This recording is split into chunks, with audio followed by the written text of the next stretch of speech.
A story that we covered here on Live Now extensively last June when it first happened. Take a look at this. The Titan's submersible implosion. That's the story. Well, the first footage of the wreckage has been revealed as new evidence emerges during this U.S. Coast Guard Marine Board hearing. Take a look at that. This is brand new. This is surfaced during this hearing this week there, I believe, in Charleston, South Carolina. Now, the video shows the catastrophic implosion of the 22-foot submersible in June of last year, resulting in the loss of all 5 people aboard. Now, for more on the hearing and the images we're seeing of the sub, the Titan sub there, we're going to be joined by our longtime friend, maritime expert, Sal Mercogliano, and he joins me.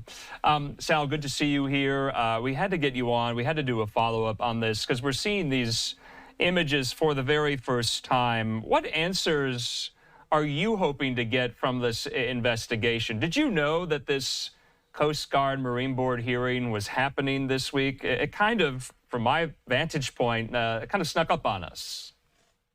Yeah, it was kind of low key. They were not announcing it very large, but it was going to be a 2-week hearing where they're really bringing in OceanGate employees and a lot of personnel to kind of get the backstory to find out how this event actually unfolded. So what we've heard so far in the first couple of days here is some of the engineers, some of the workers who have been on the project. And what you're seeing on here right now, this imagery, is part of the submersible. It's actually the back part of the submersible. This is a part that wasn't within the pressure vessel. So that's why you see it in an entirely kind of one piece here. It actually would have come off the back end. All right, so, I wanted to ask, too, because this was captured just 4 days after the submersible imploded. Why do you think it took us so long to see some of this footage here? I mean, why do we need a hearing for this to reveal itself, so to speak? And to your point, Sal, you and I had discussed at the time that a large chunk of this submersible was completely pulverized by the pressure. So I think viewers might be surprised that they are seeing that large chunk intact there. Yeah, one of the things we got from the hearing so far was some pretty graphic discussions of what happened within the sphere. Oh, yeah. Remember, this is a very unique type of submersible. This is not a solid titanium sphere. It's actually 2 ends of titanium spheres with a carbon fiber module in between it. And what basically they believe happened is one end of this sphere basically detached or allowed water to come in.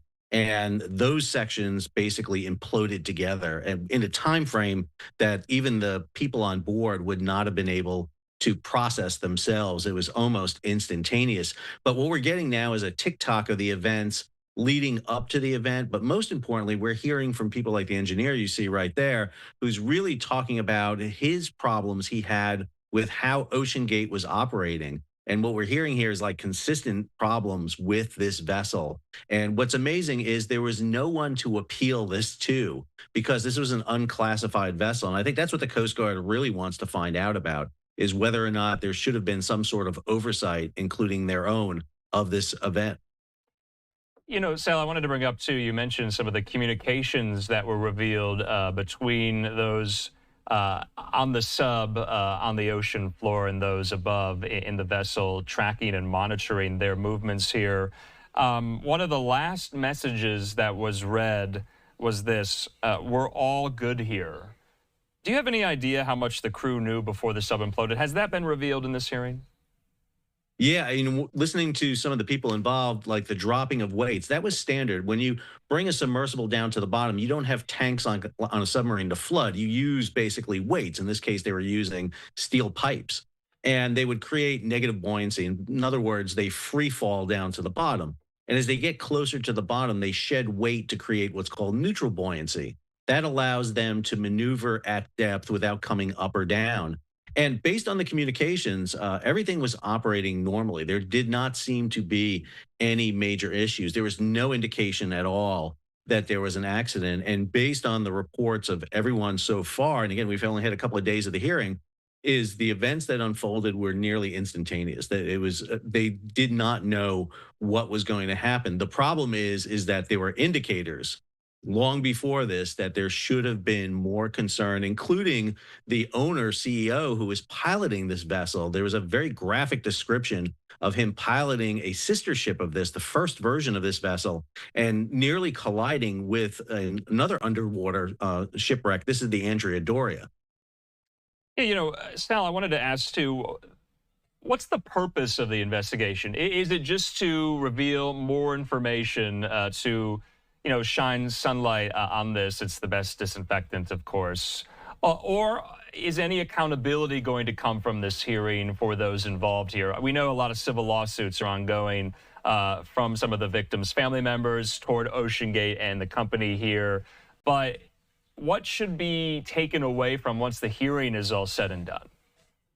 Well, the hearing will be gathering evidence, and that's what these type of processes does. And because this craft was built in the United States up in Everett, Washington, it falls under the Coast Guard here. And really, I think one of the things we're trying to do is figure out how these vessels should be categorized. One of the very interesting conversations in the hearing so far was from engineers who sat there and said, everyone in the past have built submersibles and tested them. There was a rigorous procedure for that. It was not followed in this case. Matter of fact, the very first tests were human tests. And that's almost never done in submersibles. So I think one of the things we're going to see come out of this is not just evidence, but maybe the Coast Guard putting in place some rules and regulations over submersibles. Let's not forget, this is one of the safest modes of transportation in the ocean.